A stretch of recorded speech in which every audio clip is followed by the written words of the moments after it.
All right. So informations theory studies the quantification of information. So the idea is we've got to take this intangible concept of information and put some sort of mathematical formalism on it so that we can work with it algebraically. All right? So this is in the context of compression. So you might want to compress the information and store it in the smallest possible state on disk. In transmission of information. So for instance, you might want to take a piece of information and send it over an audio channel. Or perhaps you might want to send it over a noisy channel. Error correction. So we talk about information. We might want to say, like, if we send it over a noisy channel, we might want to recover the original information at the end. So this is anything like CD scratches, or if you're sending it through something with like some like inhospitable environment, like outer space, you get some sort of noise corrupting this channel. And finally, one which I find particularly attractive, which is gambling. But it's perhaps the least useful, but it's I think the most interesting in many respects. Information theory was founded by Claude Shannon in 1948 in his classic paper, A Mathematical Theory of Communication. And it's an area of mathematics I think is particularly elegant. All right. So here's how we're going to go today. We're going to start with this motivation. So why you might actually care about learning this, which is something I always think is fairly important to start with. The second thing we're going to go through is we're going to go and like rigorously define information in a form that we can work with. All right? So again, we're going to turn it from this intangible idea into a mathematically manipulable object. We're going to move on afterwards to entropy, which it's a bit of a slippery concept, so we're going to spend quite a while on that. All of the formulas today are going to be very simple, but the concepts behind them can be quite difficult to get a grasp on the first time you think about them. And so we're going to go through quite a few examples of this, just to sort of try and get a real solid grip on how this all works. And finally, at the end, we're going to talk about compressing information. So we're going to use the machinery that we've built up so far to talk about how one might take information about a sequence of events and compress it to disk. So find some sort of encoding such that you can recover the original information, but it doesn't take up much space. And this is a common thing people do all the time, right? You think about, you take an image, you don't store the raw pixels, you compress it to a JPEG image or something, because storing raw pixels takes up a lot of space. All right. So moving on. Start with the motivation. So you are at the casino, all right? And you've got 3 games that you can bet on. You can bet on coins, you can bet on dice, or you can bet on roulette. Okay? I hope everyone's familiar with what these are. So coins, you flip a coin. There's 2 possible outcomes, heads or tails. And this game pays 2 to 1. So if you get the right thing, you get twice your money. And if you get the wrong thing, you lose all your money. Dice, 6 possible outcomes. So, you know, the number's 1 to 6. Again, if you guess the correct number, you get 6 times your original money back. And if you guess any of the wrong numbers, you get nothing. And the same for roulette. It's done, there's 36 possible places where the wheel can land. And again, if you guess the correct place, you get 36 times your original money. And if you guess the wrong place, or any of the wrong places, you get nothing. So suppose that you can predict the outcome of a single coin toss, dice roll, or roulette spin. Someone can come there and just says, you know, hey, I can tell you what this will be. And you have to make a choice. Which piece of information would you like to know? Any ideas? All right. Who thinks they'd like to know the outcome of a coin toss? Who thinks they'd like to know the outcome of a dice roll? Who thinks they'd like to know the outcome of a roulette spin? Good. Could you tell me why you'd like to know that? Because that's what we're going to talk about today. We're going to talk about, like, so all of these games are, there's no winning in them. On average, you're going to get nowhere. So if you play these games for like a really long time, you don't expect to make money or lose money. You expect to end up where you started. It's a zero-sum game. But the point is, there's something different about these games, and there's something different about the information you would receive. Even though in all cases you would receive a single outcome, you've told me that one of them is more interesting to you and more important, more useful. We're going to talk about why that is. All right. And so what we're going to come up with in the end is that knowing about roulette tells us the most information in some sense. Okay? And if you just want to think about that now, the outcome of a dice, you've collapsed 2 possible situations to 1 possible situation. The outcome of roulette, you've collapsed 36 possible situations to 1 situation. Somehow there's more information there. All right. Here's the next motivation. Consider now 2 coins. You have a fair coin and you have a bent coin. The fair coin lands heads half the time and tails half the time. The bent coin lands heads 99% of the time and tails 1% of the time. Okay? And suppose we flip both coins and they both land heads.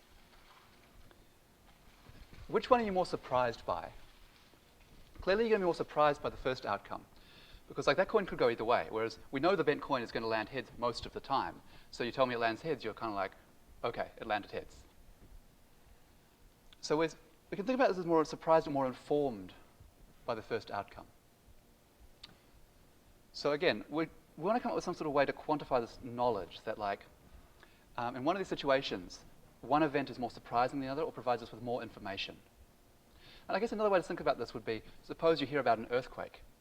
You know, being told an earthquake didn't appear is not a particularly informative piece of news in your newsfeed. Whereas being told an earthquake has appeared is somehow interesting. And again, we'd like to work out why this is. And finally, compression. So suppose we have a sequence of events. This could be coin tosses, words in a language, or like notes in a song. It could be pixels in an image, whatever. And we'd like to record the sequence of events using a sequence of characters. For instance, this could be a sequence of English words. It could be a sequence of bits. We're just taking a sequence of events and converting them, let's stick with bits for now, and converting them to a sequence of bits which represents this information. Okay? All right. So I guess another way to think about this is, how much information does this sequence of events actually contain? Because clearly there's some amount of information there, and we need to record all that information, but the rest is kind of chaff. Okay, so to be concrete, consider the problem of recording coin tosses in unary. So everyone's familiar with unary?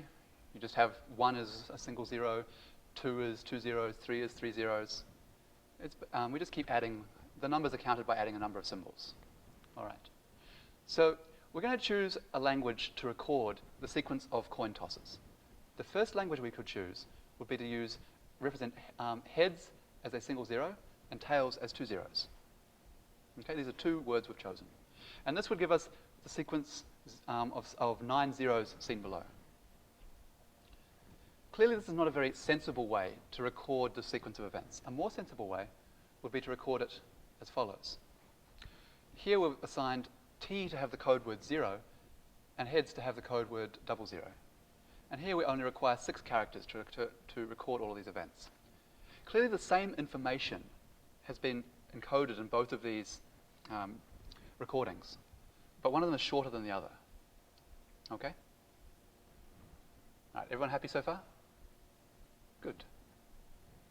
All right.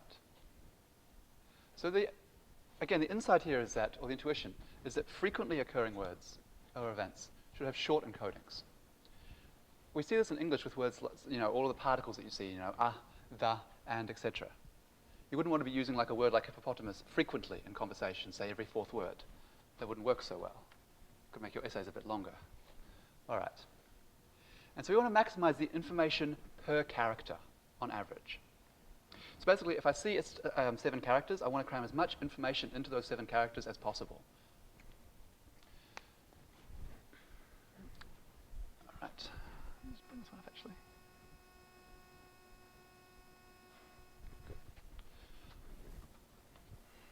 Good. Okay. So now we're going to move on, and we're going to rigorously define what it means, what information means. So let's start with the setting. Let x be a random variable with some distribution p of x. We want to quantify the information provided by each possible outcome of x. Okay? Specifically, we want a function which maps the probability of an event, p of x, to the information that event contains, I of x. And we know just sort of from common sense what we want our metric, the properties our metric should have. So the metric should be greater than, the information contained in an event should be greater than or equal to 0. Negative information makes no sense. I shouldn't tell you something and you get like dumber by learning it. I hope. All right. The second thing is that the information of a rare event should be higher than information associated with a common event. Again, telling you that earthquakes haven't occurred repeatedly is not a particularly informative piece of news. And finally, information should be additive. Okay? So if I tell you two pieces of information, if I tell you two events occurred, that should be twice as, or if I told you the same event occurred twice, that should be twice as informative as telling you that the event occurred once. Okay? Given these properties, we're going to sort of infer what this information function should be. This is a little bit of a different tack to how it is often presented. Often they just provide you with the formula, but I think it's kind of intuitive to work out where Shannon was going when he was originally coming up with this metric. All right. So we want to define the information I of x as some function f of the probability. So we're relating the probability of an event to its information, such that the function has the properties that we specified before. Most importantly, we're going to look for additivity. Okay? So again, as we said, we want the probability of one event occurring twice. So the probability of seeing event x1 and event x2 should be, the information from two events should be the sum of the information from those events. And we only know one function with this property. So we know that the probability of two independent events is multiplicative. So the probability of x1, x2 is equal to the probability of x1 times the probability of x2 if they're independent, right? And we want to convert this to an additive form, because we want to say that information adds. So this means that we have to use a log function, because we know that log has the property that log of AB is equal to the log of A. Yeah? That's right. The log of AB is equal to the log of A plus the log of B. So we're going to define the information to be log of 1 over the probability. Okay? So the information contained in an event x is the log of 1 over the probability of x. All right? We're going to go through a bunch of examples to see how this works. All right. So let's look at a fair coin now. This is a coin which is equally likely to go heads or tails. Applying our formula for the information, we see that the information provided by observing that the coin lands heads is equal to log of 1 over 0.5, because 0.5 is a probability, which is equal to log of 2, which is equal to 1. Here I'm using logs of base 2, which I'll be doing throughout the lecture, okay? So everywhere you see a log, just assume it's to base 2. It's a little bit more convenient than working with logs of base e or logs of base 10. All right. So is everyone happy with how this worked? Yeah? So let's now look at a bent coin. This coin is more likely to land tails than heads. Applying our information function, we see that observing that the coin lands heads provides more information than observing that the coin lands tails. Okay? So this is important, because this is exactly the function that we wanted. And again, if we see a really bent coin, okay, I'm not exactly sure how you bend a coin this way, but we're going to work with this. We see that we provide now a whole heap more information when we observe the heads or a rare event than we do when we observe tails. And notice that, like, when you observe a tails, you provide almost no information, which makes sense. We know it's going to land tails anyway. You tell me it lands tails, I'm like, okay, it landed tails. All right? Okay. So how much information do we get from observing two events? So you can probably guess, since we already specified, but we see here. So again, we have two independent events, x1 and x2. It's important that they're independent. So we use the fact that they're independent to split the probability function into a multiplicative form. We use the property of logs to split it out. And we see that the information contained by two independent events is the sum of the information contained by each event. Okay? So again, probabilities are multiplicative in this case, but the information is additive.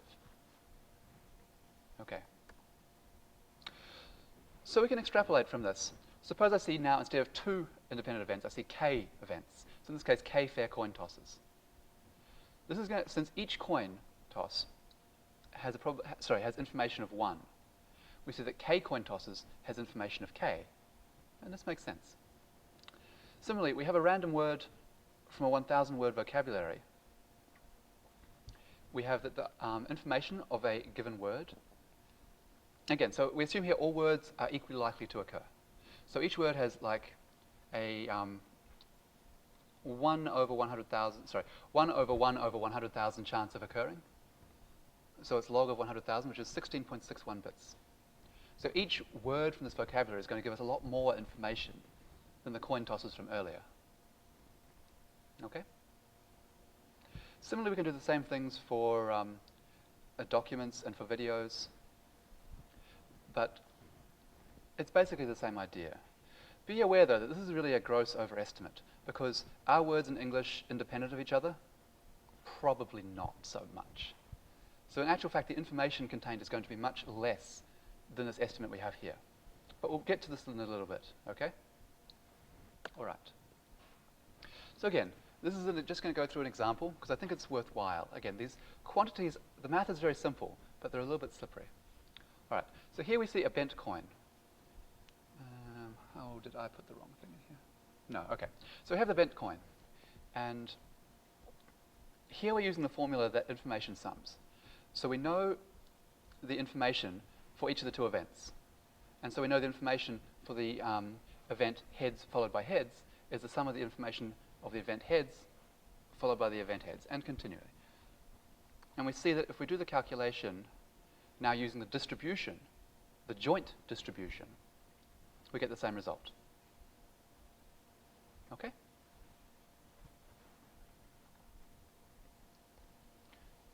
All right. So now we're going to move on and talk about entropy. So far I've been talking about information, but that's not usually the quantity you hear discussed in the context of information theory, despite the name. Most of the time you'll be talking about entropy. Okay? So suppose we have a sequence of observations of a random variable x. A natural question is to ask, what is the average amount of information per observation? So, in other words, I don't know what my observation is going to be. I know what the information each observation has, but I don't know which one I'm going to see. So this is sort of like if I had characters sampled randomly from an alphabet, how much information would each one give me? All right. So this quantity is called the entropy and denoted h of x, in information science anyway. Different fields have argued over what the correct variable to use here is, but we're not going to go there. All right. So the entropy of a random variable is the expected value of the information of that variable. Okay? And so here we're just expanding out the definition of the information, and we see it's the expected value of log of 1 over the probability of x. Okay? So again, let's go and do some examples. So, I guess just before we move on, just to be really clear, information is associated with an event, so heads or tails or something like that. The entropy is associated with a distribution, okay? So a distribution over events. So that might be, for instance, our probability over the bent coin, which was 0.25 heads, 0.75 tails. And it's very important that you make the distinction between the information of an event and the entropy, which is the expected information over all possible events, weighted by how likely they're going to occur. All right. So again, let's look at the entropy of a fair coin. This is just applying the formula, we see that it's, we know that the information for each outcome of a fair coin is 1. So the entropy is going to be a weighted combination, which is the probability of the first outcome, which is 0.5, times its information, which is 1, plus the probability of the second outcome, which is again 0.5, multiplied by its information, which is 1, which gives us the entropy of a fair coin is 1. Okay? How about the entropy of a bent coin? This is getting a little bit more interesting. So in this case, again, the formula boils down to the probability of the first event, the rare event, which is 0.25, multiplied by its information, which is 2, plus the probability of the common event, which is 0.75, multiplied by its information, which is 0.42, which gives us an entropy of 0.85. And now what happens if we go and make this really bent? Well, our entropy goes way down. And this is a general thing.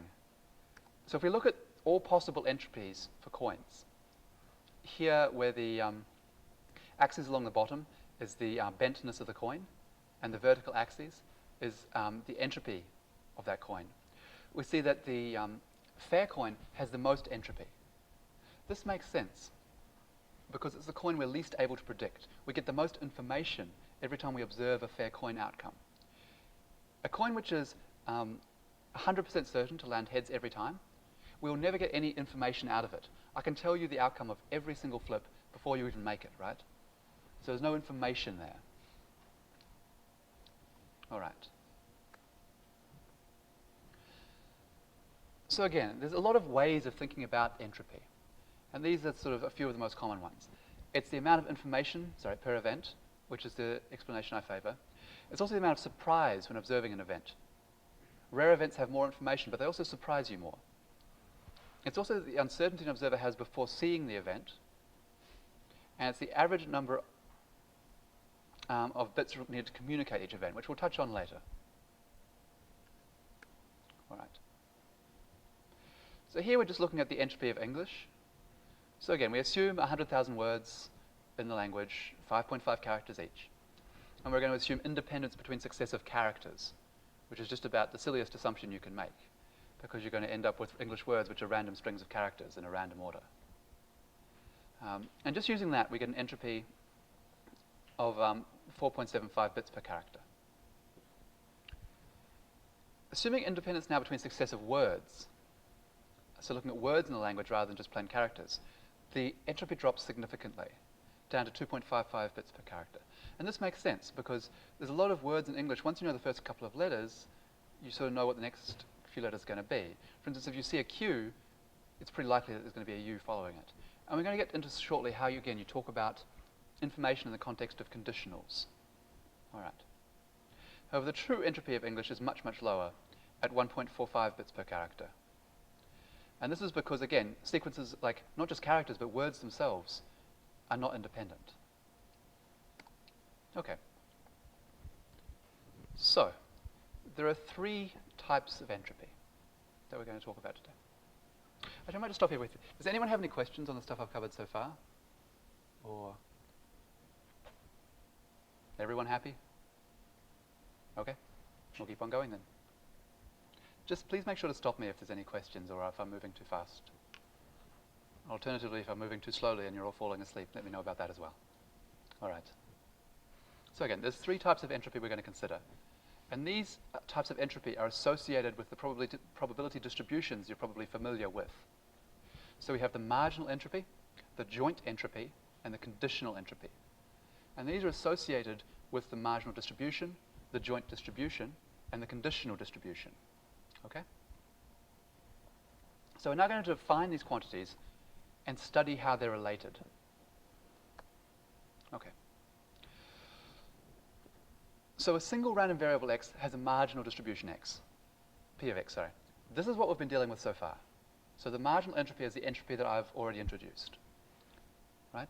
So the marginal entropy of a variable x is the sum over I, the weighted sum of the probability of that event times its information, which is log of 1 over the probability. So again, the marginal entropy is the average information for a single variable. The joint entropy is when occurs when we're dealing with two or more variables, x and y. So two variables or more variables, x and y, have a joint distribution, p of x, y. And this definition is pretty much how you'd expect. So the entropy of two variables, the joint entropy of two variables rather, is the sum over I, sum over j, the probability of the of each combination of those two variables occurring, multiplied by the entropy of those two variables. Sorry, multiplied by the information provided by observing those two variables. Okay? So probability of seeing the event, which is these two variables occurring, multiplied by the information provided by witnessing the event of those two variables occurring. Okay? So again, the marginal entropy is the total information provided by the two variables x and y. Note that this is a little bit different to the stuff we were talking about earlier, because these two variables may not be independent. Okay? It may be, for instance, that x is equal to y, in which case, if I observe x, I kind of know what y is going to be. Observing y doesn't really give me any additional information. So this is something to keep in mind. All right, so this brings us to the conditional entropy. Two random variables, x and y, have two conditional distributions, probability of x given y and probability of y given x. Okay? And each of these distributions have associated conditional entropies. All right. So the entropy of x given y is defined as follows. It's the probability of event y occurring multiplied by the information x provides, given that y has already occurred. Okay? So this is a little bit counterintuitive. A lot of people, when they first think conditional entropy, they wanted to do the original, they wanted to do this as sum over j, probability of yj given xi. Sorry, if xi given yj, or something like that. And so it's worth stopping and thinking about this for a moment. Because again, suppose I've already seen y occur. How much additional information does x give me? Averaged over all possible y's. All right. And so just, again, plugging in the definitions of the information, we get down to the formula that the conditional entropy of x given y is the probability of, sum over I, sum over j, the probability of the event x and y occurring, times the log, times the conditional information, which is 1 over the probability of x given y. Okay, are we happy with this? Yes?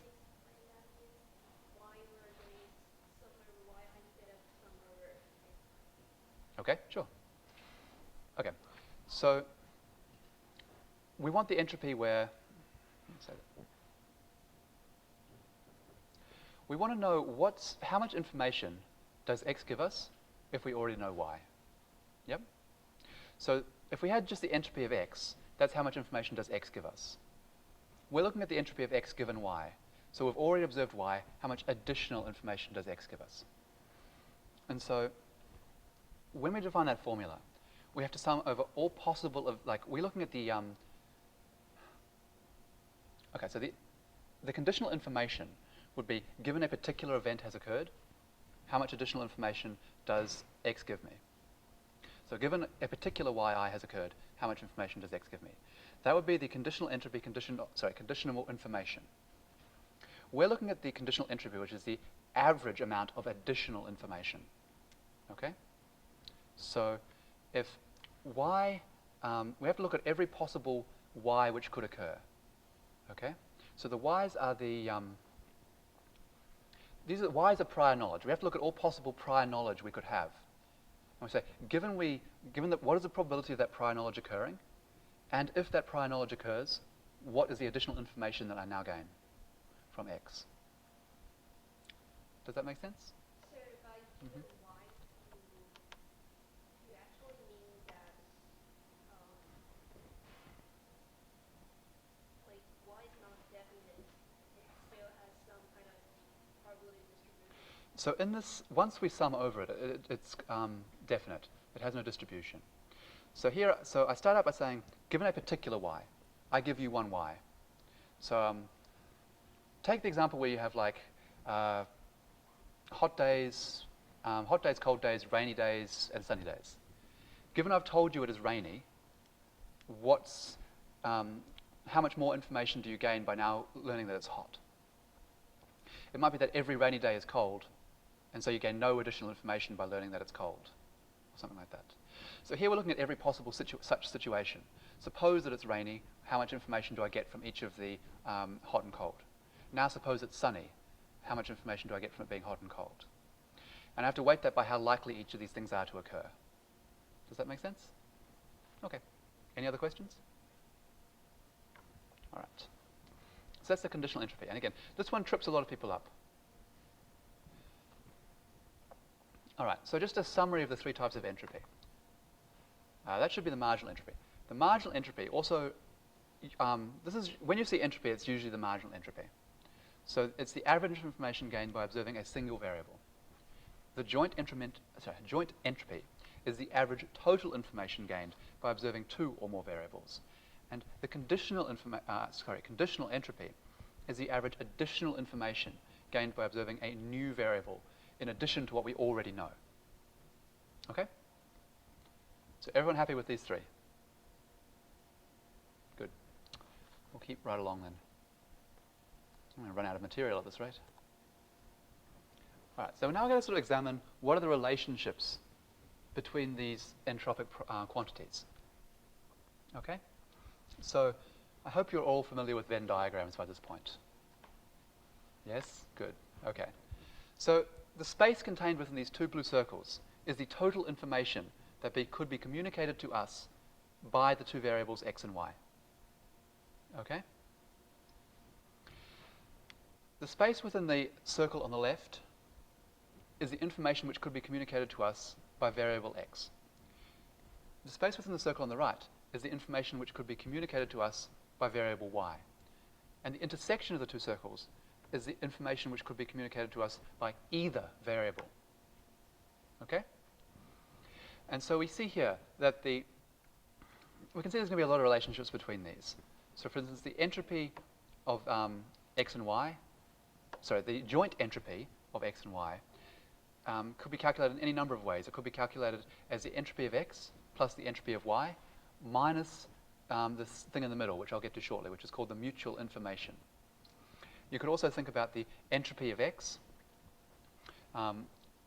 is equal to the entropy, the entropy of x is strictly greater than the entropy of x given y. Again, if we if we already know y, x can only give us less information. Okay? Yep? Why is that part of the circle entropy of x given y? Y is the semicircle there? The crescent, rather? Yeah. Yep. Mm-hmm. So I can understand that the intersection is mutual information. Yep. But like the left part of that is just, you have no information about y there. So again, you can see the circle on the left is the information x could tell us, right? Yeah. And the circle on the right is the information y could tell us. Suppose I've told you what y is. Y has already given me that information. I've observed y, I've learnt the information, right? Then there's only so much information left to learn. The total information that these two variables can tell us is the total area covered by these two circles, right? If I've already observed all of this information, there's only this much information left to observe, right? Y has already told us, like, x, if I observe x, I get some amount of information. Suppose now x is equal to y. If I observe y, I know what x is going to be. It gives me no new information. And in that case, the two circles would lie stacked exactly on top of each other, right? And so you can think about this as like, if x and y are independent, these two circles will be apart, because knowing x tells me, x tells me entirely new information, which y does not tell me at all. Okay? If these are equal to each other, they'll be stacked. Learning y tells me everything that x could tell me. There is no new information to be gained from x. And this is the more common situation where y tells me some of the information which x could tell me, but not all of it. Learning x tells me a little bit more.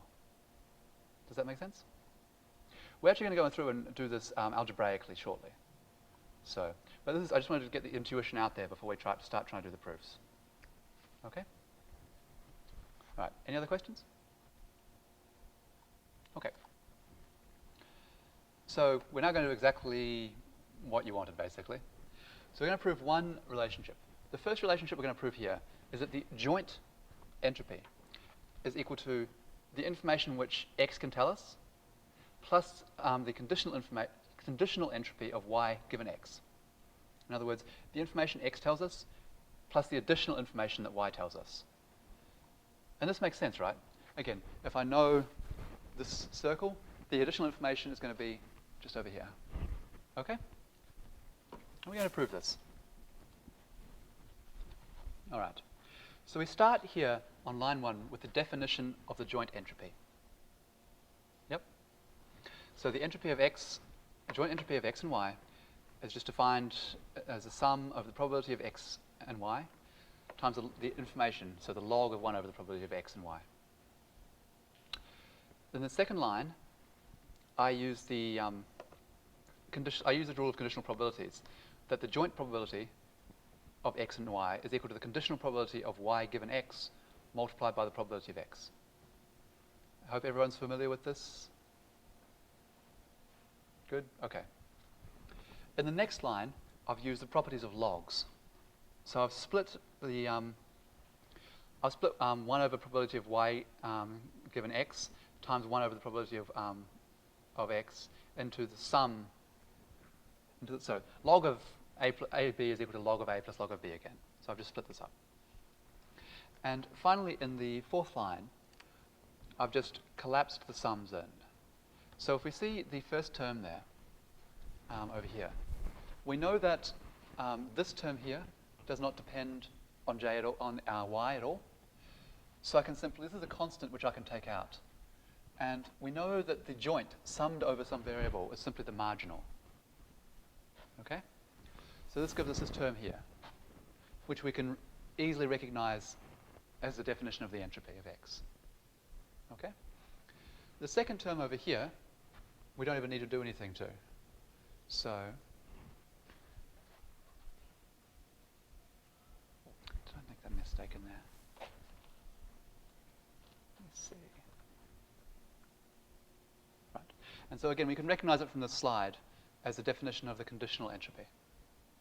Okay? So again, the steps.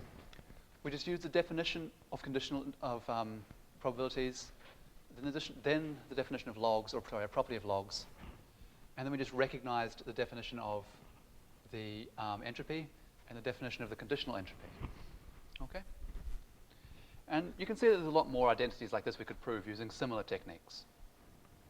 For instance, we want to show that the relationship that the joint entropy is always less than or equal to the entropy of x plus the entropy of y.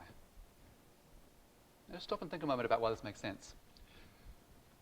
The most information we can possibly get from two variables is the information x tells us plus the information y tells us. And there might be some overlap.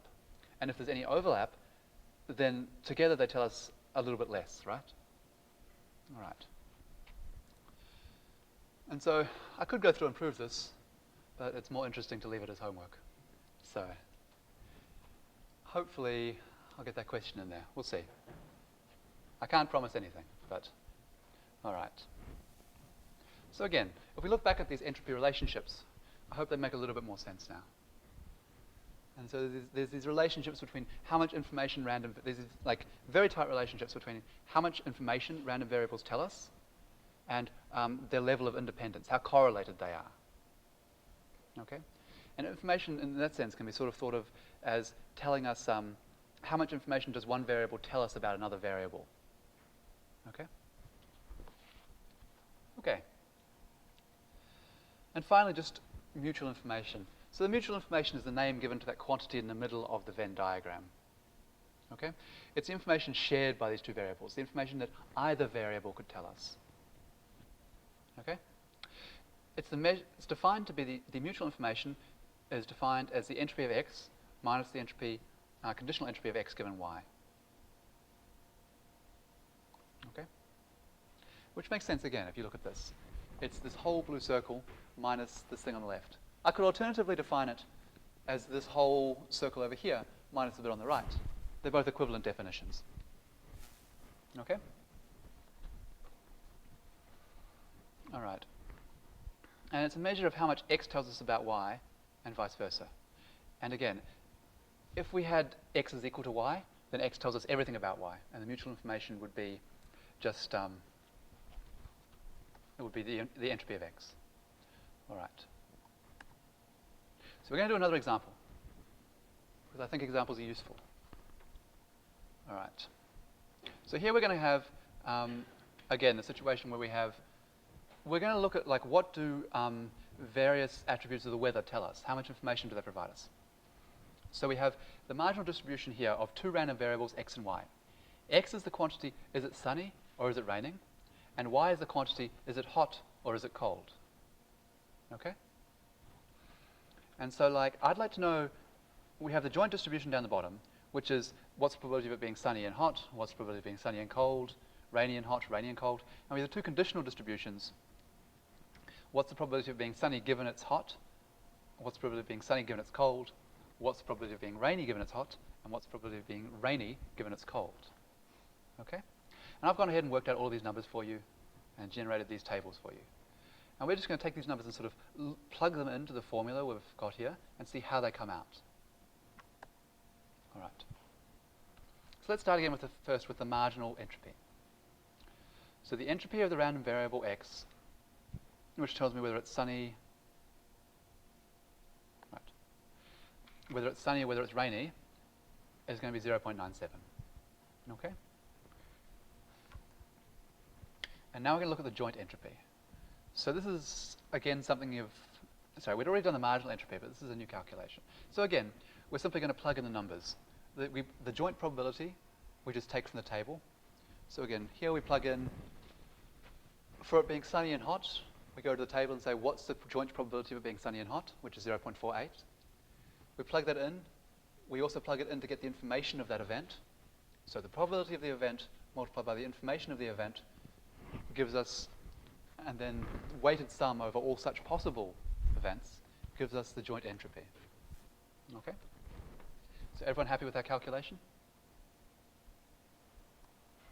Okay. We also have the conditional entropies. So again, we're just going to plug in the numbers. We go to our tables and plug in the numbers. So we go and say, what's the joint probability of each of the events? And what's the corresponding conditional information? Taking the average over all such possible values, we're going to get back the conditional entropy. Right. So we now have these three numbers. We have the entropy of x, which is equal to the entropy of y, which is 0.97. Not always true, it just happened to be so in this event. We have the entropy, the joint entropy of x and y, which is 1.76. And the conditional entropy of y given x, which is 0.79. And finally, we can from these numbers, we can calculate the mutual information. How much does the temperature tell us about the weather, basically? So in this case, we see here it's 0.18. So knowing whether or not, which way did I set it up?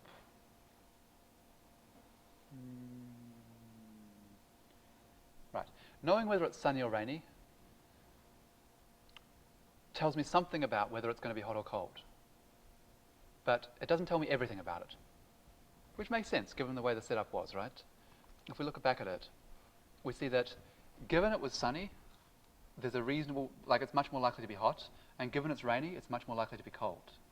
But these are not absolutes. They provide us with some information about what the weather's likely to be, but not all of the information. Okay. So if we look at these numbers, the mutual information being greater than 0 tells us that there is a correlation between x and y. X tells us something about y. Yes? Do you have numbers of everything being half and I'm sorry, I'm not sure. Do you have numbers for it being sunny and it being hot as half and everything being equal so that we can compare it? No, unfortunately I do not. So the entropy of you can work those ones out though. The entropy of the marginal entropies will be 1 because it's the same as the fair coin. The joint entropies will be 2 because it's independent events, so it's going to be the sum of the two marginal entropies. Yep. And so here would have the margin, so we'd have h of x is equal to h of y is equal to 1. We would have h of x, the joint entropy of x and y would be 2. Would be 2. Yes, sorry. And the conditional entropies would be 1 as well. Okay? Because knowing x tells me nothing about y. Right? All right. Yep.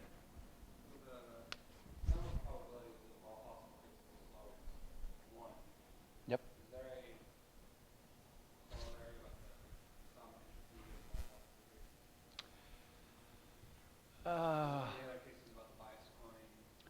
there's like an inequality, because again, for the coin, you saw that the entropy lies between like the maximum entropy occurs when you have even distribution over the events, and the minimum entropy is 0, which happens when you have like you're certain to have one event every time. And so your entropy is always going to lie on a smooth curve, which is concave, between the maximum entropy, which you could just calculate as the uniform distribution, so 1 over the log of 1 over the probability of the event to the power of k. All right. Does that make sense? Yeah. All right. So these gives us a few more tools to go back and think about our motivation a little bit.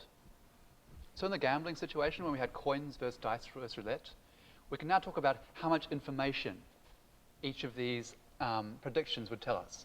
So if I told you that a coin was going to be heads or tails, I would give you 1 bit of information. If I told you that a dice was going to land on a certain number, it's going to give me log of 1 over 6, sorry, 1 over 1 over 6, which is going to be more like 2.5 bits of information. Finally, if I tell you the outcome of a roulette wheel, you're going to have log of 36. So again, you're going to get more like, sorry? Log of 6 is 2.5. Log of 36 is 5. Sure, more. You're going to get more, right? So you can see that the information provided by each of these events, roulette, if I tell you what the roulette wheel is going to stop on, that tells you the most information. And that makes sense. You can use information. You can use the information to get money in this sort of gambling situation. And there is a whole lot of game theory that revolves around sort of settings like this. Okay? Similarly, in the prediction of the bent coin versus the fair coin, we saw that the entropy goes down as the coin gets more and more bent. And so again, we can sort of think about the average information we're receiving is going down. And finally, compression. Well, we're going to get to that one. That's a more interesting case. Okay? So in fact, we're going to get to that right now. I'm rocketing through these slides. Okay.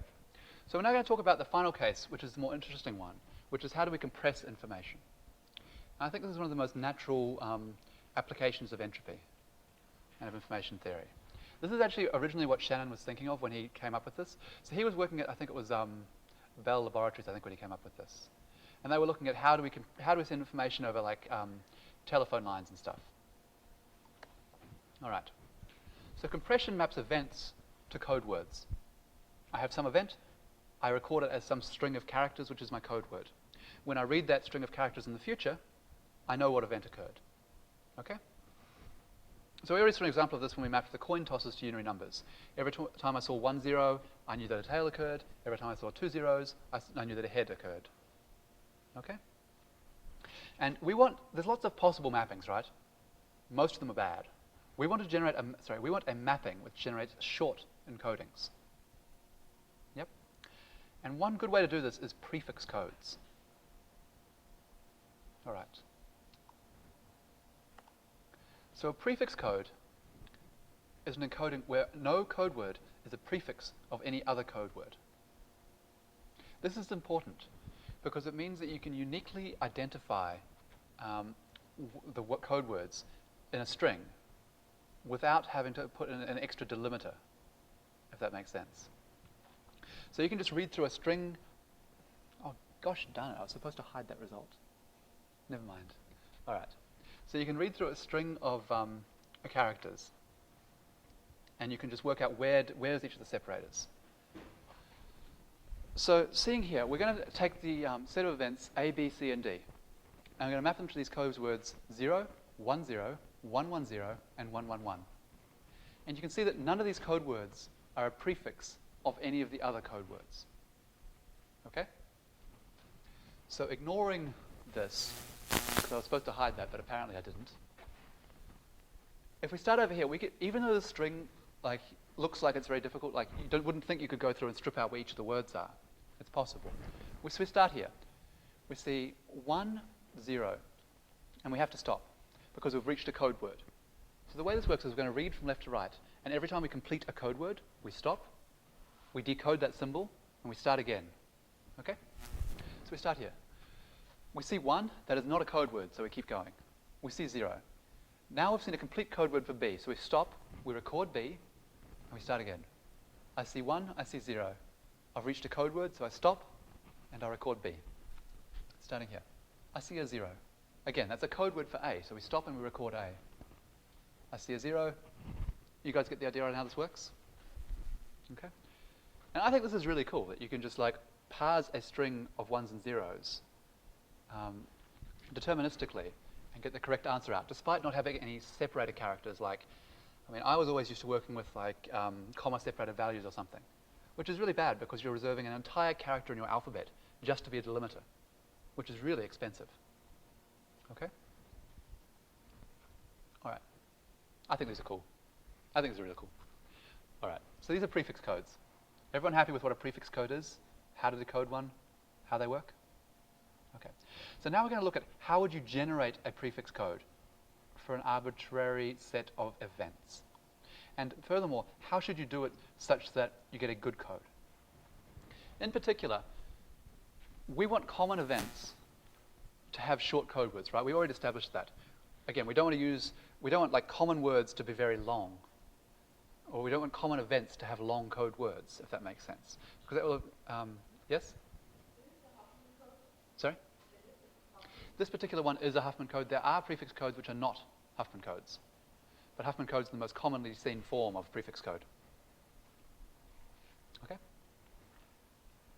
So, what was I saying?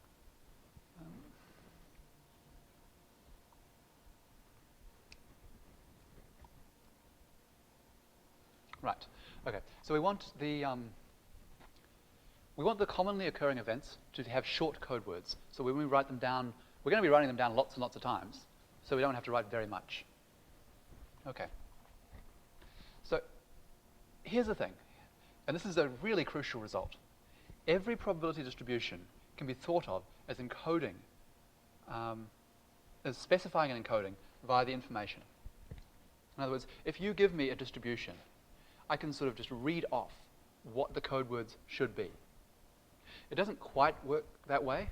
There's a little bit of like messing around, but for a lot of them, like this is the general idea. You get given a distribution, you can read off in binary what the code word should be for a prefix code. Okay? Then let's see how that works. So the idea is that you map each event X to a word of length the information provided by X. Okay? So again, we said high information events occur rarely.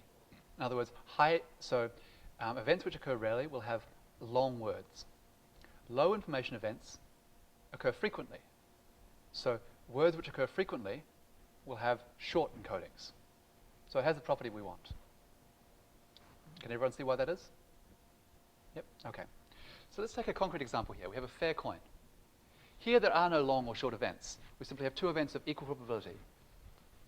So working through our metric, we take the probability of X, which is 0.5 for both events. We calculate the information of each of these events using our formula for information, which is log of 1 over the probability. That gets us the information in bits. So each of these have 1 bit. And we say that we want to make a code word of length 1 for each of them. Well, there are only two code words of length 1, 1 and 0. So I've arbitrarily said H can have the code word 1 and tails can have the code word 0. Okay? Let's move on to a slightly more interesting example. Now I have a fair four-sided dice. Okay? So here we have, again, the probability of each of the 4 possible numbers on the dice is 0.25. So again, taking our formula for information, we see that each of them should have a code word of length 2. Fortunately, now there are 4 possible code words of length 2. Okay? And again, these are all prefix codes. None of these is a prefix of any of the others.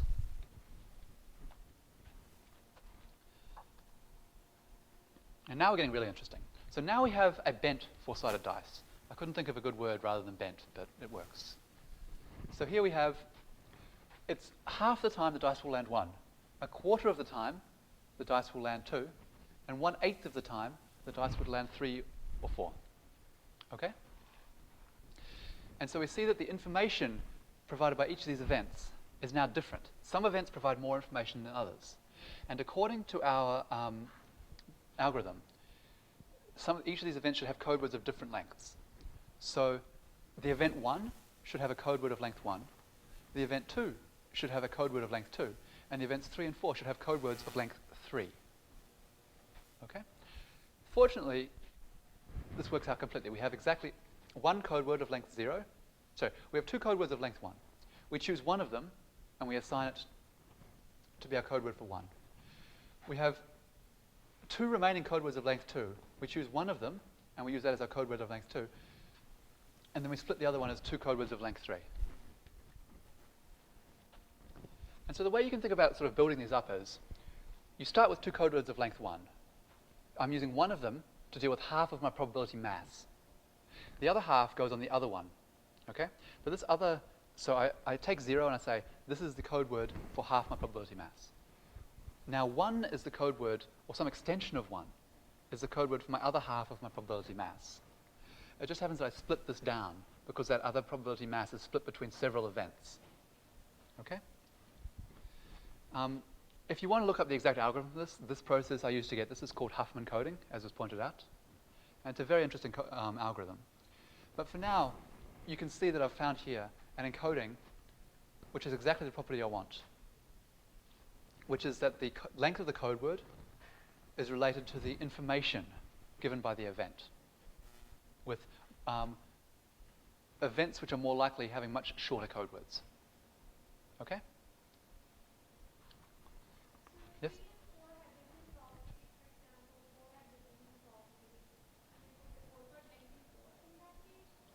So this is where it gets messy. I've given you very clean examples so far where we can exactly match the probability to a code word of a length. What happens is when you have events, so take for example the situation where we have a bent coin, right? You only have two possible events, but one's way more likely than the other. So suppose it was a bent coin with like 25, 0.25, 0.75. We can't actually come up with two code words of the required length because they're going to be binary numbers. What we can do is we can take sequences of events. So I could say, what's the probability of seeing like heads, tails, tails, tails, tails, tails, heads, heads, tails, tails, whatever. You find a sequence of events which you can then encode correctly like this. So that's where the trick comes in, is finding what's the right sort of sequences of these events, which will give me like, which when I encode will give me a good encoding like this. So we have to make sure that our probability, the probability of our events matches up well to our ability to like discretely write them in binary. Okay? Any other questions? Okay.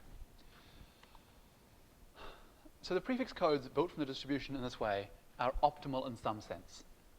The sense being that once you start looking at, once you allow dependencies between subsequent characters, then you have to start thinking about alternative encodings. For instance, in images, you know if there's like, if you have one pixel of a certain color, the next pixel is likely to be the same color. So suddenly encoding pixels independently seems like a very silly idea. Okay? And as was pointed out, encoding is not always this obvious. You know, how would you encode a bent coin? How would you encode 5 events in binary? But these are details. The general idea is clear, I hope.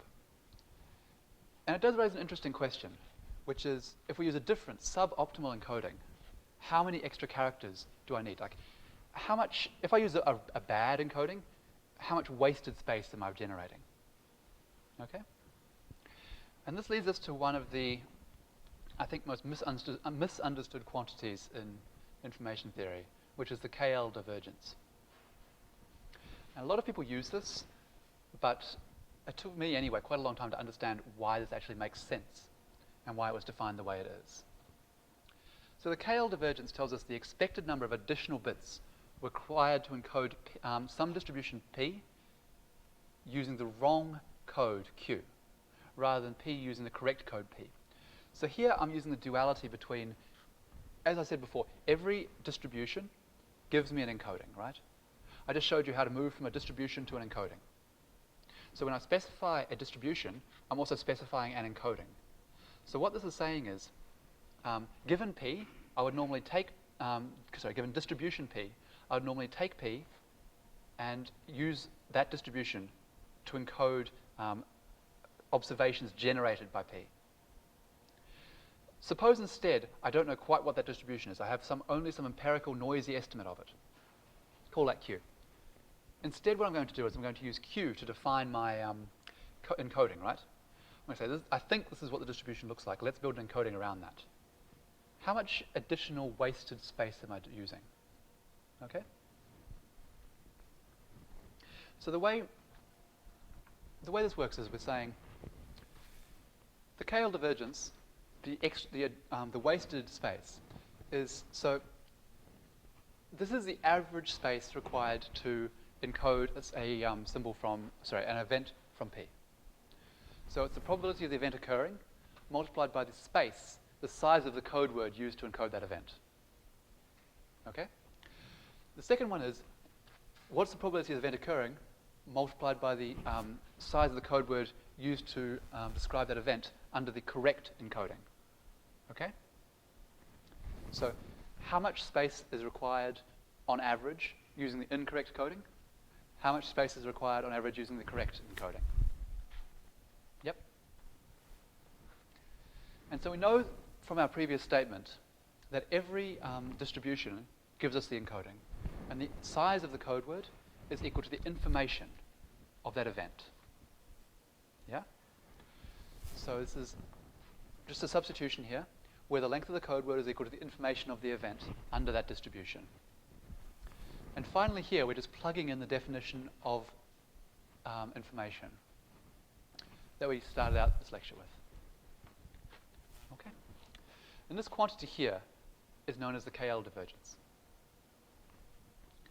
Furthermore, this quantity is always going to be non-negative because clearly, like, using the correct encoding is the most concise possible way to represent the information. If we use an incorrect encoding, this will generate additional wasted space. And again, this is a quantity you can prove. It might make an interesting homework question, we'll see. I haven't decided yet. But, all right. So any questions about the KL divergence? Yes?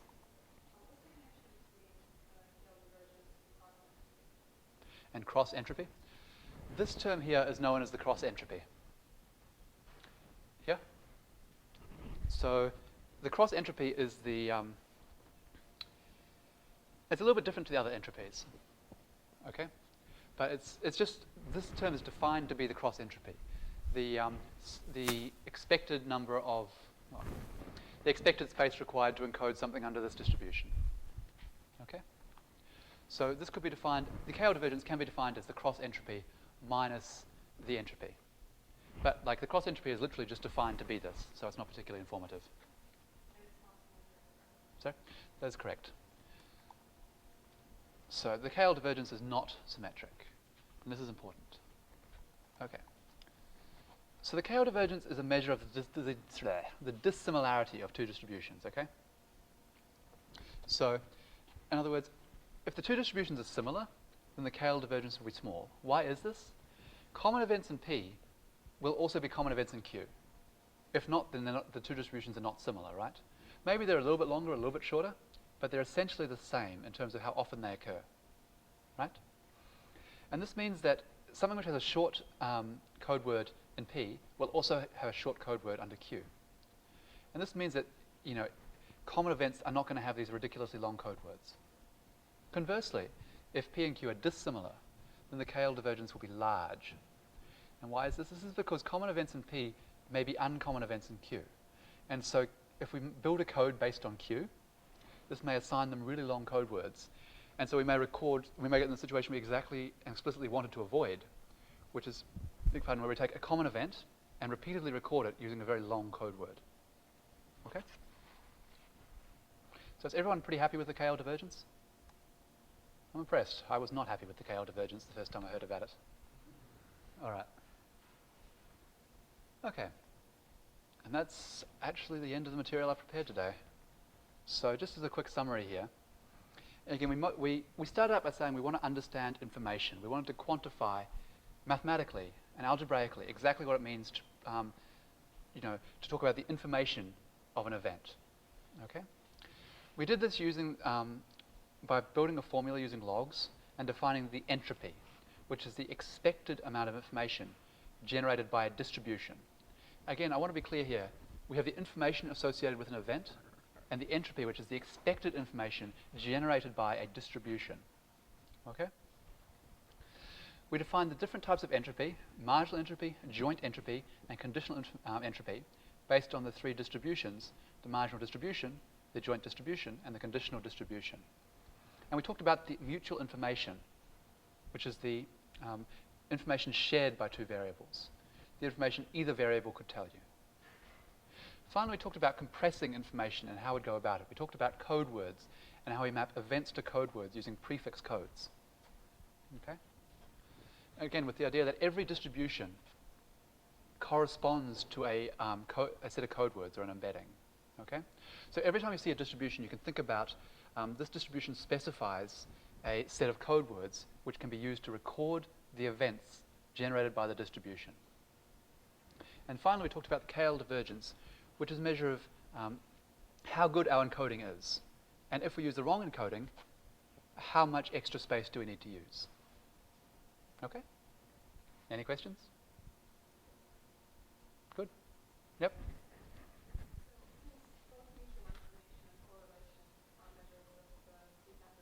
Mm-hmm.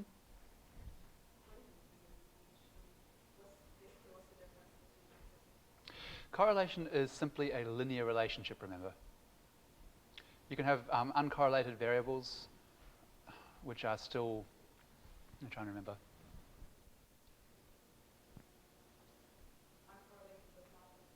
Yeah. You can have uncorrelated but not independent. So I'm not sure of